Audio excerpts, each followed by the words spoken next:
الحمد لله الذي هدانا لهذا وما كنا لنهتدي لولا أن هدانا الله والصلاة والسلام على سيدنا محمد رسول الله وعلى آله وصحابه أجمعین۔ قرآن پاک میں اللہ تعالیٰ کی یہ سنت بڑی اہمیت کے ساتھ بیان ہوئی ہے کہ جو شخص ہدایت کا پیاسا ہوتا ہے اللہ تعالیٰ اسے ہدایت کی راہ پر لگا دیتا ہے۔ جس کے اندر ہدایت کی پیاس نہیں ہوتی اسے ہرگز ہدایت نہیں دیتا۔ وہ ایسا کبھی نہیں کرتا کہ مچھلی مانگنے والے کو سانپ دے دے اور سانپ کے طلبگار کو مچھلی بخش دے۔ جب کوئی شخص چاہتا ہے کہ اسے ہدایت ملے تو اللہ تعالیٰ اس کے ساتھ اس طرح کا معاملہ فرماتا ہے جس طرح والد اپنے بچے اور ایک شفیق استاد اپنے محنتی شاگرد کے ساتھ کرتا ہے۔ اللہ تعالیٰ اسے اپنی راہ پر لگاتا ہے اور راہ پر لگا کر چھوڑ نہیں دیتا بلکہ اسے برابر اپنی طرف کھینچتا ہے اور آگے بڑھاتا رہتا ہے۔ اس کے برعکس جس کے اندر ہدایت کی طلب نہیں ہوتی اللہ تعالیٰ اس سے بے پرواہ ہو جاتا ہے، اسے چھوڑ دیتا ہے، جس راہ پر چاہے چلے، جس کھڈے میں چاہے گرے۔ تو ہم اللہ کا شکر ادا کرتے ہیں کہ اللہ ہی ہے جس نے ہمیں اس راستے کی ہدایت عطا فرمائی، اس راستے پر ہماری رہنمائی فرمائی، انگلی پکڑ کے وہی چلاتا ہے۔ الحمدللہ رب العالمین۔ اعوذ باللہ من الشیطان الرجیم، بسم اللہ الرحمن الرحیم۔ سورہ البقرہ آیت نمبر 168۔ یا ایھا الناس کلوا مما فی الارض حلالا طیبا ولا تتبعوا خطوات الشیطان انہ لکم عدو مبین۔ یا ایھا الناس، اے لوگو، کلوا مما فی الارض، کھاؤ زمین میں سے، حلالا طیبا، جو کچھ کے حلال ہے اور طیب ہے، یعنی اے لوگو زمین میں جو کچھ حلال اور طیب ہے اسے کھاؤ۔ ولا تتبعوا خطوات الشیطان، اور شیطان کے نقش قدم کی پیروی نہ کرو۔ انہ لکم عدو مبین، یقیناً وہ تمہارا کھلا دشمن ہے۔ یہ جو بحث ہے یہ آگے سورہ الانعام میں مزید زیادہ وضاحت سے آئے گی۔ عرب میں یہ رواج تھا کہ بتوں کے نام پر کوئی جانور چھوڑ دیتے جس کو ذبح کرنا وہ حرام سمجھتے تھے۔ ایسی روایات ہندوؤں میں بھی تھیں، مثلا کوئی جانور سانڈ چھوڑ دیا، کسی کے کان چیر دیے کہ یہ فلاں بت کے لیے ہے، فلاں دیوی کے لیے ہے۔ ایسے جانور جہاں چاہیں منہ مارے، انہیں کوئی کچھ نہیں کہہ سکتا تھا۔ ظاہر ہے ان کا گوشت کیسے کھایا جا سکتا تھا۔ تو عرب میں بھی یہ رواج تھا، اور اسلام کے آنے کے بعد بھی ان کے اندر کچھ نہ کچھ اثرات باقی تھے۔ آباء و اجداد کی رسمیں جو صدیوں سے چلی آ رہی ہوں وہ آسانی سے نہیں چھوٹتی، کچھ نہ کچھ اثرات رہتے ہیں۔ جیسے آج بھی ہمارے ہاں دیکھیں تو کئی ایسی ہندوانہ رسم و رواج جو ہیں موجود ہیں۔ تو ایسے لوگوں سے کہا جا رہا ہے کہ مشرکانہ وہم پرستی سے، اس تہمات کی بنیاد پر تمہارے مشرک باپ دادا نے اگر کچھ چیزوں کو حرام ٹھہرا بھی لیا ہے اور کچھ کو حلال قرار دے دیا تو اس کی کوئی حیثیت نہیں۔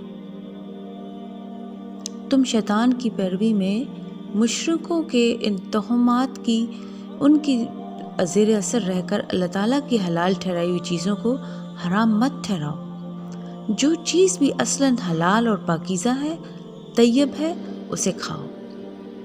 مسلمانوں کو حکم کیا دیا جا رہا ہے کہ پاکیزہ اور حلال، یعنی حلالً طیباً، حلال اور پاکیزہ چیز کھاؤ۔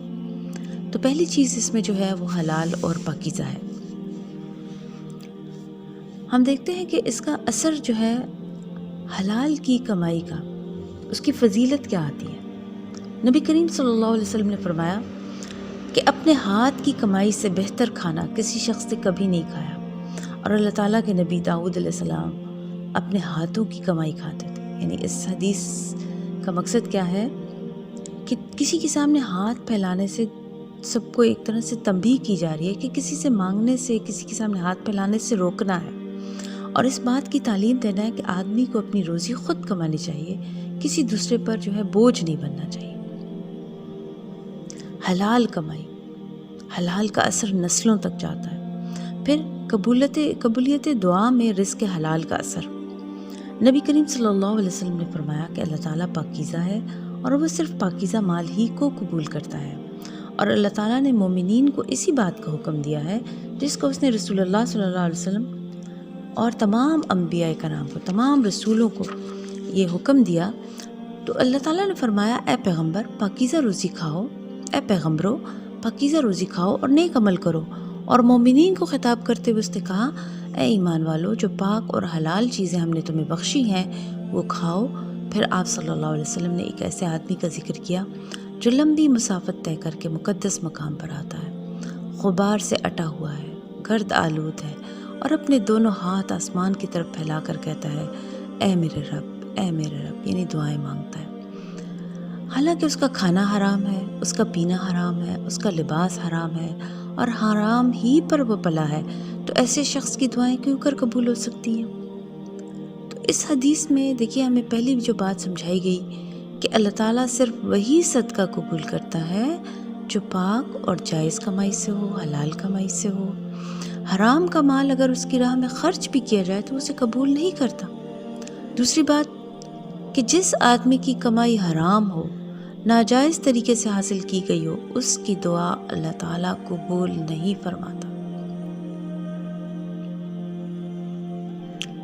اور آج کل کے سیناریوں میں دیکھیں کہ 1400 سال پہلے ہم سب کو تنبیہ کی گئی تھی، کیونکہ فتنے بہت زیادہ ہیں، اور اللہ کا ہم پر احسان، اللہ کے رسول اللہ صلی اللہ علیہ وسلم کا ہم پر احسان کہ ہمیں آگاہ کر دیا گیا تھا، تنبیہ کر دی گئی تھی کہ آپ صلی اللہ علیہ وسلم نے فرمایا قال رسول اللہ صلی اللہ علیہ وسلم یأتی علی الناس زمان لا یبال المرء ما اخذ منہ امن الحلال ام من الحرام، کہ نبی صلی اللہ علیہ وسلم نے فرمایا لوگوں پر ایک ایسا زمانہ آئے گا جس میں آدمی اس بات کی پرواہ نہیں کرے گا کہ اس نے جو مال کمایا وہ حلال ہے یا حرام۔ تو سب سے پہلی جو چیز ہم نے فکر کرنی ہے اپنی بھی، اپنی آل اولاد کی بھی، اپنے ارد گرد کی بھی، کہ حلال کمائی کے راستے بنانے ہیں۔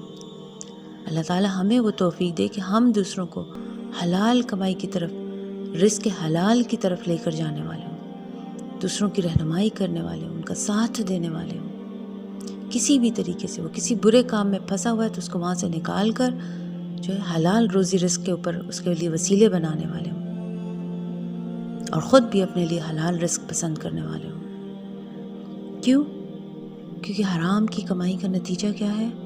حضرت عبداللہ بن مسعود رضی اللہ عنہ فرماتے ہیں کہ رسول اللہ صلی اللہ علیہ وسلم نے ارشاد فرمایا کوئی بندہ حرام مال کمائے پھر اس میں سے اللہ کی راہ میں صدقہ کرے تو یہ صدقہ اس کی طرف سے قبول نہیں کیا جائے گا، اور اگر اپنی ذات اور گھر والوں پر خرچ کرے گا تو برکت سے خالی ہوگا، اور اگر اسے چھوڑ کر مرا تو اس کے لیے جہنم کے سفر میں زیادہ راہ بنے گا۔ اللہ تعالیٰ برائی کو برائی کے ذریعے نہیں مٹاتا بلکہ برے عمل کو اچھے عمل سے مٹاتا ہے، خبیث خبیث کو نہیں مٹاتا۔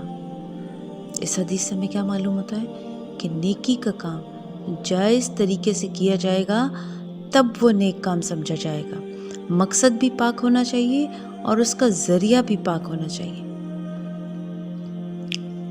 تو اللہ تعالیٰ ہم سب کو حلال پاک رزق عطا فرمائے، حلال کہ اس کا سورس بھی حلال ہو، اور طیب کہ وہ پاکیزہ ہو، گلا سڑا نہ ہو، کسی اس میں جھوٹ شامل نہ ہو، جھوٹی قسمیں کھا کے تجارت سے ہمیں منع کیا گیا۔ تو اللہ تعالیٰ ہم سب کو حلال اور پاکیزہ رزق عطا فرمائے، آمین یا رب العالمین۔